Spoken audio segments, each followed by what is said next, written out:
नमस्कार दर्शकों, स्वागत है आपका आज के हमारे कृषि दर्शन कार्यक्रम में। दर्शकों, जैसा कि आप जानते हैं कि इस कार्यक्रम में हम आपके लिए लेकर आते हैं कृषि एवं बागवानी से जुड़ी विभिन्न विषयों पर ढेर सारी जानकारी। तो इसी कार्यक्रमों के क्रम में आज के हमारे कार्यक्रम का विषय रहेगा गेहूं में रतवा रोग की पहचान एवं प्रबंधन। और इस विषय पर अधिक जानकारी देने के लिए आज हमारे साथ जो विशेष मेहमान हैं वे हैं डॉक्टर चारुलता जी, जो वैज्ञानिक हैं, कृषि वैज्ञानिक हैं IIWBR शिमला के अंदर। तो मैम, आपका हमारे कार्यक्रम में बहुत बहुत स्वागत है।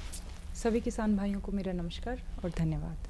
जी मैम, तो हम जैसे पीला रतवा या रतवा रोग की बात करें एक कॉमन टर्म के रूप में, तो रतवा रोग क्या है, किस तरह से इसे पहचानें? अगर हम किसानों की बात करें तो कैसे इसे पहचानें अपनी फसल में, और इसका प्रभाव के बारे में बताएं कि क्या प्रभाव रहता है फसल पे गेहूं की।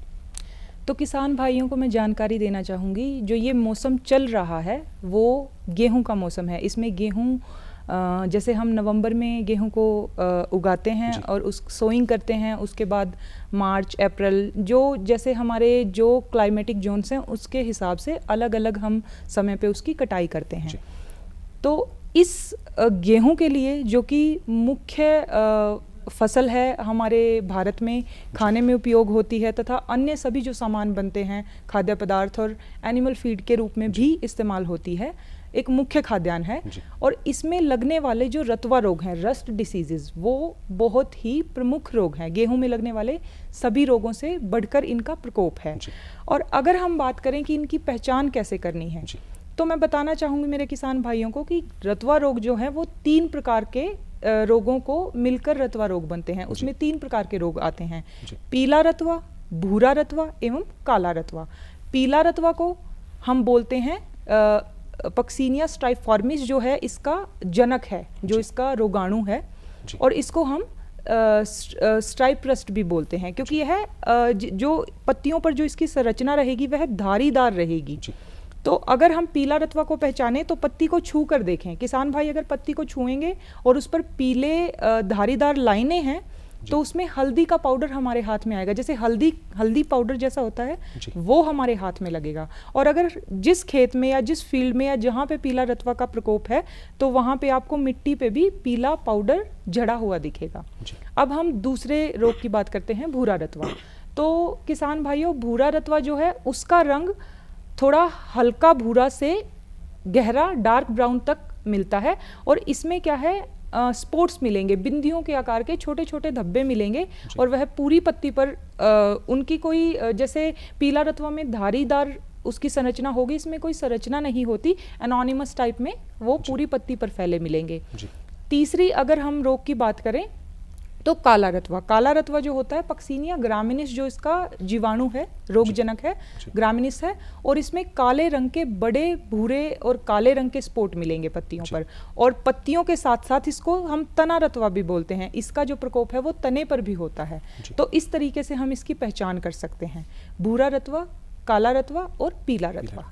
जी, तो मैम अगर पहचान की आपने बात कर ली कि इस तरह से दिखेंगे, तो अगर हम कारणों की बात करें कि क्या एक जलवायु भी इसमें एक कारण रहता है इस रोग को पनपने के लिए, या आप अगर कोई और भी तरह की अगर कोई चीज़ें होती हैं तो उसके ऊपर कृपया प्रकाश डालें। हाँ, जलवायु जो है इस रोग के लिए, रतवा रोग के लिए जलवायु जो है वो मुख्य कारक है। जैसे जैसे हम जो हमारा नॉर्थ रीजन है, जो हमारा हिमालय, जो हमारा हिमाचल प्रदेश है, उत्तराखंड के क्षेत्र हैं, जो नॉर्थ वेस्टर्न प्लेन जोन है, और उसके अलावा जो हरियाणा, पंजाब और गुजरात के कुछ जोन हैं जहाँ पर जलवायु ठंडी रहती है, उसमें पीला रतवा का सबसे ज़्यादा प्रकोप देखने को मिलता है। पीला रतवा को पनपने के लिए जो मुख्य जो तापमान है वह 5 डिग्री से 15 डिग्री तक होना चाहिए। 5 डिग्री से 12 डिग्री पर यह है सबसे ज़्यादा पनपता है। और एक और जो कारण है वो है आर्द्रता, नमी, मॉइस्चराइजेशन। तो दूसरा जो कारक है वो नमी है। जो मौसम चलता है इसमें कभी बारिश हो जाती है, कभी धुंध रहती है, जो मैदानी इलाके हैं उनमें धुंध रहती है, जो ऊपर के इलाके हैं उनमें थोड़ा बहुत बारिश या बर्फ़ या इसके कारण आर्द्रता बनी रहती है और तापमान कम होता है, तो वह पीला रतवा का पनपने का मुख्य कारण है। उसके बाद जब हम मध्य भारत में जाएंगे, जहाँ पर जो तापमान है वह 10 से 20 डिग्री की रेंज में आता है, 15 से 20 डिग्री की रेंज में आता है, तो वहाँ पर पीला रतवा का प्रकोप थोड़ा कम होता है, वहाँ पर भूरा रतवा पाया जाता है। जो हमारे मध्य भारत है, हमारा मध्य प्रदेश है, गुजरात के कुछ क्षेत्र हैं, राजस्थान, वहाँ पे सब जगह भूरा रतवा मेनली उसका प्रभाव दिखाई देता है। अब हम जैसे जैसे दक्षिण भारत में नीचे जाते हैं, नीलगिरी पहाड़ियों में जाते हैं, वहाँ पर काला रतवा हमें देखने को मिलता है। हालांकि हम क्योंकि वहाँ पे क्या है, तापमान थोड़ा और ज़्यादा है और आर्द्रता ज़्यादा बनी रहती है, क्योंकि जैसे जैसे हम समुद्र की तरफ जाते हैं नीचे आर्द्रता बन जाती है तापमान में, तो वहाँ पर काला रतवा का मुख्य प्रकोप पाया जाता है। और जो हम हिमाचल की बात करें, कि हिमाचल के किसान भाइयों के लिए बात करें, यहाँ पर मुख्य रूप से पीला रतवा पाया जाता है, कुछ कुछ क्षेत्रों में भूरा रतवा पाया जाता है। तो इसका सीधा संबंध है वातावरण के जो कारक हैं, तापमान है, बादल हैं, नमी है, आर्द्रता, इससे रतवा रोग के पनपने और फैलने का ये मुख्य कारण है। जी, तो जैसे मैम आपने हिमाचल प्रदेश में कहा, तो हिमाचल प्रदेश में क्या स्थिति है, किन ज़िलों में अगर आप कैटेगराइज करना चाहें तो किन ज़िलों में हमें ज़्यादा प्रकोप देखने को मिलता है, और जो किसान हैं वो किस तरह से इसे पहचानते हैं और किस तरह से इसका निपटारा कर रहे हैं आज के समय में? जी, अगर हिमाचल प्रदेश की बात करें तो जैसे जो बहुत ऊंचे चोटी वाले क्षेत्र हैं, जो किन्नौर और वो वाले क्षेत्र हैं, वहाँ पे जो उनके मैदानी इलाके हैं, जो वहाँ पे प्लेन एरियाज हैं, जहाँ पे मेनली गेहूं की प्रोडक्शन होती है, जहाँ पे भी जिन भी जिलों में हिमाचल प्रदेश में वीट प्रोडक्शन हो रही है, वहाँ मुख्य रूप से पीला रतवा का प्रभाव देखने को मिलता है। हालांकि वैज्ञानिकों का मानना ये है कि पीला रतवा हिमाचल से और जम्मू कश्मीर से शुरू होता है, लेकिन इसका जो फर्स्ट इंस्टेंस है, जो इसका पहली बार जब ये देखा जाता है सीजन में, ये पंजाब में और हरियाणा के यमुनानगर में, पंजाब के गुरदासपुर में देखा जाता है। उसके बाद क्योंकि हमारा जो हम, जैसा कि आपने बताया कि मैं IIWBR में हूँ, भारतीय गेहूं एवं जौ अनुसंधान संस्थान में, तो हमारा काम है कि हम मॉनिटरिंग करते हैं, सर्वे करते हैं। हमारा एक एक्रिप है, all India coordinated research project, ये एक परियोजना होती है जिसमें हम जहाँ जहाँ पे भी गेहूं और बारले, गेहूं और जौ उगाया जाता है, हम सभी वैज्ञानिकों से, कृषि विज्ञान केंद्रों से, वहाँ पे जो भी संस्थान हैं कृषि में काम करते हैं गेहूं और जौ के लिए, उनसे हम जुड़े रहते हैं, तो वो हमें रिपोर्ट करते हैं। तो इससे हमें पता लगता है, हम खुद भी मॉनिटरिंग करते हैं, सर्विलियंस रखते हैं, और साथ में हमारे जो किसान भाई या फिर जो वैज्ञानिक जुड़े हुए हैं हमारे साथ काम करने के लिए, हम उनके भी संपर्क में रहते हैं, जिससे हमें इसकी जानकारी मिलती है तथा आगे हम इसके लिए आवश्यक कदम उठाते हैं मैनेजमेंट के लिए। और पहचान का मैंने आपको बताया था कि पहचान पाउडर की फॉर्म में ये हमारे हाथों में लगता है, पीला रतवा हल्दी की तरह हमारे हाथों में आएगा।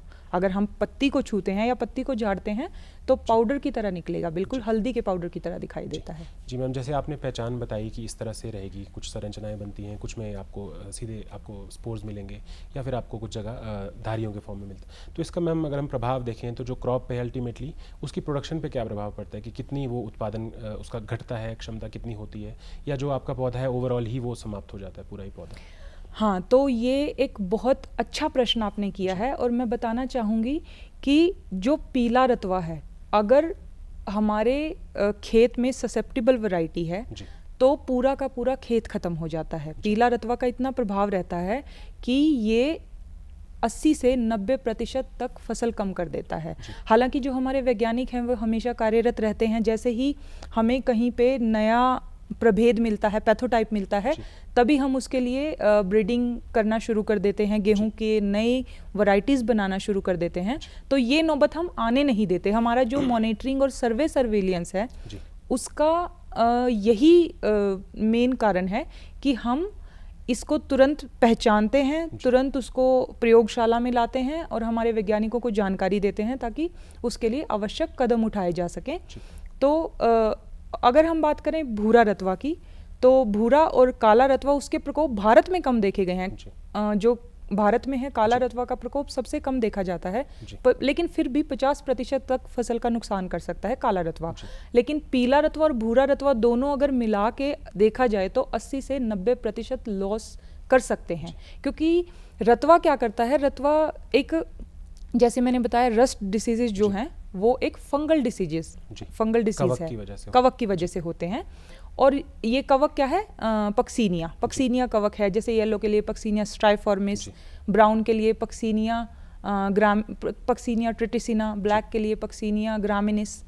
तो ये क्या करते हैं, जो हमारा फोटोसिंथेसिस है, अब पौधे में जो भी हो रहा है फोटोसिंथेसिस से हो रहा है, जो प्रकाश संश्लेषण प्रक्रिया है उससे हो रहा है। प्रकाश संश्लेषण प्रक्रिया से पौधे मिट्टी और पानी की सहायता से तथा सूर्य के प्रकाश की सहायता से अपना भोजन बनाते हैं। अगर प्रकाश संश्लेषण बाधित होगा तो भोजन नहीं बनेगा, और भोजन नहीं बनेगा तो उसमें सीड भी नहीं बनेगा, बीज भी नहीं बन पाएगा। तो अगर प्रकोप की बात करें तो पीला और भूरा रतवा मिलकर अगर उसका प्रभाव हो तो 80 से 90% तक फसल खत्म हो सकती है। और काला रतवा हमारे भारत में ऐसा प्रभाव नहीं देखा गया, लेकिन जो अफ्रीकन कंट्रीज़ हैं उनमें UG99 रेसेस आई थी जो कि ब्लैक रस्ट की प्रोमिनेंट, मतलब जो काला रतवा है उसमें मुख्य काला रतवा का मुख्य कारक है, उसके कुछ प्रभेद थे जो UG99 की श्रेणी में रखते हैं हम उनको। उन्होंने पूरे आप लगा लें खाद्यान्न को ही ख़त्म कर दिया था कुछ सालों के लिए, ऐसा प्रभाव देखा गया है। जी, तो मैम जैसे हमने बात की, आपने कहा कि मॉनिटरिंग करता है आपका जो संस्थान है, तो मॉनिटरिंग के क्या प्रणाली जो है आप अडॉप्ट करते हैं, किस तरह से आपको पता चलता है कि पूरे क्षेत्र भर में कहाँ पे ये इंसिडेंस है? एक तो आपने कहा कि किसानों से आप डायरेक्ट संपर्क करते हैं, क्या उसके अलावा कोई शोध भी किए गए हैं या कोई ऐसी तकनीक है जिसका आप इस्तेमाल करते हो जिससे कि एक ही बार में आपको सारा डेटा मिले? हाँ, जो आप ये पूछना चाह रहे हैं कि तकनीक जो सारा डेटा की बात है, तो हम रतवा रोगों के अलावा भी बहुत सारे परिमाणों के लिए, बहुत सारे पैरामीटर्स के लिए हम जो मॉनिटरिंग है वो करते हैं। लेकिन जो रस्ट के लिए अगर हम बात करें तो अब जैसे जब मैंने शुरू में बताया कि ये गेहूं का सीजन है, गेहूं हर जगह हमारा नॉर्थ से लेके साउथ तक इस टाइम खेतों में गेहूं मिलेगी, तो हमारे वैज्ञानिकों की टीम बनती हैं जिसमें कुछ जो पैथोलॉजी के हैं वो वैज्ञानिक रहते हैं, कुछ ब्रीडिंग के वैज्ञानिक रहते हैं, कुछ एग्रोनॉमी के वैज्ञानिक रहते हैं, सॉइल साइंस के वैज्ञानिक रहते हैं। तो अलग अलग ट्रायल लगे हुए हैं अलग अलग जगह पे। उन ट्रायल्स का ये रहता है कि जो जहाँ पे बीमारियाँ ज़्यादा आती हैं वहाँ बीमारी के लिए ट्रायल लगते हैं, जहाँ पे गुणवत्ता अच्छी रहती है गेहूँ वहाँ गुणवत्ता के लिए ट्रायल लगते हैं, या फिर जहाँ पे ये है कि कम सूखा प्रभावित क्षेत्रों के लिए हमें बीज बनाने हैं वहाँ वो वाले बीज लगते हैं। तो वैज्ञानिकों की टीम इकट्ठी होकर जाती है और अलग अलग ट्रायल का सर्वेक्षण और उन सब का डेटा रिकॉर्ड करते हैं और उनको आगे शोध कार्यों में इस्तेमाल करते हैं। जी, तो मैम जैसे हम रोग की बात कर रहे हैं, रतवा रोग की, तो इसका अगर हम प्रबंधन की बात करें तो प्रबंधन किस तरह से किया जाए, या हम जैसे कहें कि प्रिवेंशन भी एक होता है कि वो ना ही आए अगर जो रोग है, तो कैसे करेंगे उसके लिए? हाँ, तो किसान भाइयों सबसे अहम बात ये है प्रबंधन। किसी भी रोग के लिए प्रबंधन हम कैसे करें? सबसे पहले मैं मेरे किसान भाइयों से निवेदन करना चाहूँगी कि वे नई जो हम बीज बनाते हैं, नई जो वैरायटीज़ रिलीज़ करते हैं उनको अडॉप्ट करें, उनको अपने खेतों में लगाएं, क्योंकि हम इस प्रयास में हर समय लगे रहते हैं कि जो हमारे वैरायटीज़ हैं जो ससेप्टिबल हो जाती हैं उनको हम जो चेन है हमारी उससे निकाल के नई वैरायटीज़ को हम लेके आएँ, ताकि वो हम टॉलरेंट वैरायटीज़ हम बनाते रहते हैं रतवा रोगों के लिए। तो सबसे ज़रूरी किसान भाइयों के लिए ये है कि नए बीजों को आप इस्तेमाल करें, वो प्रतिरोधक क्षमता के साथ हम बनाते हैं, पैदावार भी अच्छी होती है। सबसे पहले तो हम पैदावार पे ध्यान देते हैं, क्योंकि पैदावार सबसे मुख्य जो किसानों को आकर्षित करती है वो पैदावार आकर्षित करती है। उसके बाद ये है कि पैदावार तो एक वैरायटी की बहुत ज़्यादा है, लेकिन वो रतवा रोग के लिए बहुत ससेप्टिबल है, तो रतवा रोग उसको ख़त्म कर देगा, पैदावार भी ज़ीरो हो जाएगी। तो दूसरा पैरामीटर आता है रोगों के लिए प्रतिरोधक क्षमता। तो जो भी नई वैरायटीज़ हम बनाते हैं वो रोग प्रतिरोधक क्षमता के साथ बनाते हैं, उनके प्रॉपर टेस्ट किए जाते हैं, तब उनके बीज बनाए जाते हैं। तो पहला जो प्रबंधन का पॉइंट आता है वो है नई वैरायटीज़ का अडॉप्शन। अब उसके बाद दूसरी चीज़ पे मैं आऊँगी कि अगर किसी कारणवश किसान बीज नहीं खरीद पाया, हालांकि आप बीज प्राप्त करने के लिए हमसे संपर्क करें। हमने पोर्टल बना रखा हुआ है जिस पे किसान रजिस्ट्रेशन कर सकते हैं, अपने बीज की मांग को दर्ज कर सकते हैं कि मेरा इतना खेत है और मुझे इतना बीज चाहिए, तो हम किसानों को बीज उपलब्ध कराते हैं। जी, आप कृपया किसानों को अगर पोर्टल के बारे में बता दें तो उसका नाम भी बता सकते हैं। हाँ, हमारे Indian institute of wheat and barley research गेहूं एवं जौ अनुसंधान संस्थान करनाल के जो ऑफिशियल वेबसाइट है उस पे हिंदी में इंग्लिश में दोनों द्विभाषी रूप से हमारी ये पोर्टल उपलब्ध है। अक्टूबर में पोर्टल खुलता है, 15 अक्टूबर को किसान रजिस्टर कर सकते हैं और 15 अक्टूबर जो रजिस्ट्रेशन है वो अक्टूबर 1 से शुरू हो जाता है, किसान अपना रजिस्ट्रेशन कर सकते हैं। और पंजीकरण करने के बाद 15 अक्टूबर से बीज मिलने शुरू होते हैं। जी। जैसे जिस जिस क्षेत्र में पहले उगाई जाती है गेहूं, उसके हिसाब से हम पहले पंजाब के किसानों को, हिमाचल के, उनको देते हैं। जी। इस प्रकार से हम बीज वितरित करते हैं। तो किसानों के लिए बहुत ही सहायक रहेगा कि अपना समय से रजिस्ट्रेशन करवाएं और समय से बीज प्राप्त करें। बहुत सस्ती दरों पे हम बीज उपलब्ध करवाते हैं। जी। उसके बाद दूसरा पॉइंट आता है कि चलो किसान बीज नहीं ले पाया नया, जी। तो जो उनके घर में बीज है उसको अगर हमें उगाना है तो उसका अच्छी प्रकार से हमें उपचार करना चाहिए। अब उपचार में 2 तरीके के उपचार आते हैं, जैविक उपचार आते हैं और रासायनिक उपचार आते हैं। जैविक उपचार के लिए हम नीम के तेल को या फिर गौमूत्र को, इन सब चीज़ों का मिश्रण बना के हम बीजों को उपचारित करके उनको बोएं अपने खेत में। उनमें भी रोग प्रतिरोधक क्षमता अच्छी देखी जाती है। उसके बाद हम रासायनिक उपचार की बात करें तो रासायनिक उपचार में कुछ दवाइयां हैं, जैसे टेबिकोनाजोल है, वीटावैक्स करके है, प्रोपिकोनाजोल है। यह ऐसी दवाइयां हैं जिनसे हम जैसे 2 ग्राम पर किलोग्राम बीज के हिसाब से, 1% के हिसाब से, इस तरीके से हम इनको बीजों के साथ अच्छे से मिश्रित करें और अपने खेतों में उगाएं। तो इससे भी रोग प्रतिरोधक क्षमता देखी जाती है कि बीजों में रोग नहीं आएगा। अब ये सब भी नहीं हो पाया, आप नया बीज भी नहीं ले पाए, ये भी नहीं कर पाए, तो उसके बाद क्या होगा? उसके बाद रोग आएगा आपके खेत में या आपके फील्ड में या जहाँ पे भी आपने गेहूं उगाई हुई है, रोग की उसमें आप समय समय पे किसान भाई अपनी मॉनिटर करते हैं, खेत में जाते हैं, देखते हैं, उनका सारा समय अपने पौधों के साथ गुजरता है। तो वो देखेंगे कि अगर रोग आ गया तब फिर रासायनिक उपचार हमारे पास बचते हैं। तो मार्केट में टिल्ट नाम से प्रोपिकोनाजोल, टेबिकोनाजोल, ये एंटी फंगल दवाइयाँ हैं। आप कोई भी एंटी फंगल दवाई ले सकते हैं किसान भाइयों। मैं आपको बताना चाहूँगी कि ज़रूरी नहीं है जो आपको दुकान वाला बता रहा आपने वो दवाई लेनी है। आपने कृषि विज्ञान केंद्र में जाना है, जो वहाँ पे विशेषज्ञ हैं उनसे आपने संपर्क करना है और कोई भी एंटी फंगल दवाई लेके, और जो गेहूं में रोग होते हैं वो मेनली फंगल कवक जनित रोग होते हैं, तो उन सभी रोगों में फंगल जो एंटी फंगल दवाइयां हैं वो काम करती हैं। तो तीसरा उपचार ये है कि आप फिर दवाई का छिड़काव करें, जो मात्रा निर्धारित की गई है उतनी मात्रा में, उससे ज़्यादा नहीं। और कुछ दवाई छिड़काव करते समय हमें कुछ सावधानियां बरतनी चाहिए। उस पर जैसे हम बाद में आते हैं। तो हम इससे पहले ये पूछना चाह रहे थे कि जैसे आपने कहा कि बीजों का उपचार किया जाना चाहिए, जैविक विधि है या रासायनिक विधि है, तो क्या ये जो आप सीड के स्तर पे ही या बीज के स्तर पे ही ये जो बीमारी है ये आती है? क्योंकि हम देखते हैं कि बाद में पौधे में ये नज़र आती है हमें धारियों के रूप में, जो आपने जैसा आपने बताया। तो क्या ये बाद में होती है कि या बीज से ही शुरू हो जाती है? नहीं। क्या इसके लिए हम सॉइल भी ट्रीट कर सकते हैं? कृपया इस पर ये भी बताएं। देखिए, अभी वैज्ञानिक भी इस खोज में लगे हुए हैं। हालांकि ये बीज जनित बीमारियां नहीं हैं, जो रस्ट डिसीजेज हैं, और जो बीमारियां हैं गेहूं की, उनमें से कुछ बीमारियां जो हैं वो बीज जनित हैं, लेकिन जो रस्ट डिसीज है वह बीज जनित नहीं है।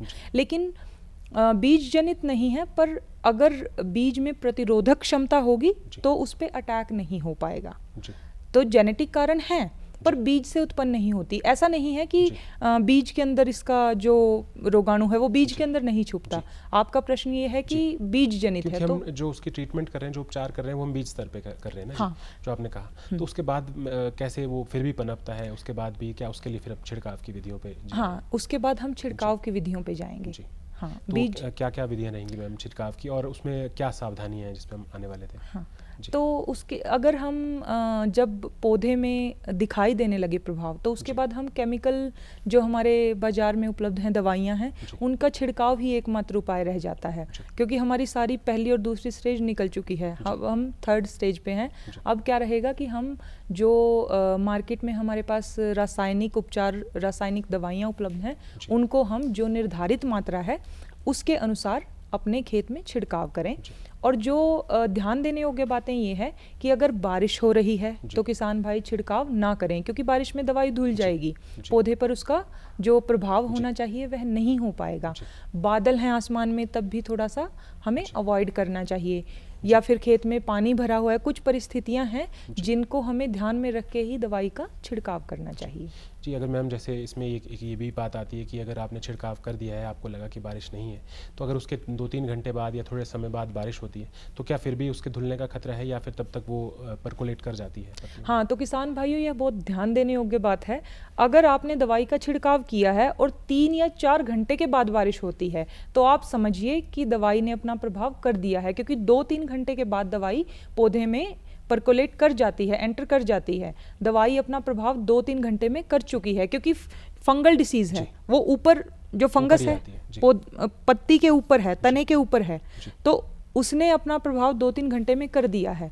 तो अगर 2-3 घंटे तक बारिश नहीं आती या वातावरण ठीक है और उसके बाद बारिश आती है, तो घबराने की बिल्कुल बात नहीं है, दवाई अपना असर पूरा करेगी। जी, तो मैम हम रोग रोधी किस्मों की आपने बात की, तो उसके बारे में हम जानना चाहेंगे कि रोग रोधी किस्में कौन कौन सी, अगर आप 1-2 मुख्य बता दें तो किसान अपने यहाँ से भी अपने हिसाब से वो खरीद सकते हैं। तो कृपया उसके बारे में बताएं कि कौन कौन सी रोग रोधी किस्में हैं जो किसान परचेज़ कर सकता है आज के समय में। तो किसान भाइयों, हमारा जो संस्थान है वह मुख्य इसीलिए काम करता है रोग प्रतिरोधक जो बीज है और हाई यील्डिंग वैरायटीज़ है उनको बनाने के लिए। तो अभी हाल ही में हमारी जैसे DBW 187 है कर्ण वंदना के नाम से, कर्ण वैभवी के नाम से, कर्ण वैष्णवी के नाम से, DBW 322, DBW 327, ये कुछ वैरायटीज़ हैं जो कि नॉर्थन वेस्टर्न प्लेन जोन के लिए और जो हिमाचल के रीजन है उनके लिए, और हिमाचल के रीजन के लिए HS 490, HS 450, ये कुछ वैरायटीज़ हैं जो कि येलो रस्ट से रेजिस्टेंट हैं। और उसके अलावा आप जब भी आपको बीज संबंधित कोई जानकारी चाहिए तो हमारे जो संस्थान की हम ऑफिशियल वेबसाइट है उस पर नंबर उपलब्ध हैं, फ़ोन नंबर उपलब्ध हैं, ईमेल उपलब्ध हैं, आप वहाँ संपर्क कर सकते हैं। उसके अलावा जो आपका सबसे पास का कृषि विज्ञान केंद्र है, जो कि हमारा ICR के ही कृषि विज्ञान केंद्र रहते हैं, और उनका यूनिवर्सिटी जो जैसे हिमाचल में नोनी यूनिवर्सिटी है, उनसे उनका संपर्क रहता है। तो वहाँ किसान भाइयों को मैं अनुरोध करना चाहूँगी कि वे लगातार जो एक्सपर्ट्स हैं उनके संपर्क में रहें और उनसे सलाह मशवरा करके अपने खेतों में बीज या दवाइयाँ हैं उनका चुनाव करें। जी, तो मैम अगर हम बात करें अब किसानों को, अब आपने सब कुछ ही बता दिया है लगभग, तो किसानों को आप क्या संदेश देना चाहेंगे कि वो किस तरह से इस रोग से अपनी मुक्ति पाएँ और कैसे इससे बचाव करें अपनी फसल का, कृपया। हाँ, तो किसान भाइयों को मेरा मुख्य संदेश यही है कि जो वैरायटीज़ हैं, वैसे तो मैं बार बार इस बात पे जोर दे रही हूँ कि नई वैरायटीज़ का इस्तेमाल करें, क्योंकि वह रोग प्रतिरोधक क्षमता के साथ हम उनका चुनाव करते हैं और उनकी ब्रीडिंग करते हैं। तो सबसे अहम मेरा संदेश ये है कि किसान भाई नई जो वैरायटीज़ हैं उनका अडॉप्शन करें। और दूसरा मेरा किसान भाइयों को संदेश है कि लगातार वे जो एक्सपर्ट्स हैं उनके संपर्क में बने रहें, ताकि उनको नई नई जानकारियाँ बीजों से संबंधित, दवाइयों से संबंधित, कृषि तकनीकों से संबंधित उनको समय समय पर मिलती रहें और वे इसका लाभ उठा सकें। जी मैम, आपने हमारे दर्शकों को इतनी महत्वपूर्ण जानकारी दी इस रोग के बारे में, तो आपका हमारे स्टूडियो पे आने के लिए बहुत बहुत धन्यवाद। तो दर्शकों, आपसे मिलेंगे इसी कार्यक्रम के अगले अंक में, तब तक के लिए नमस्कार।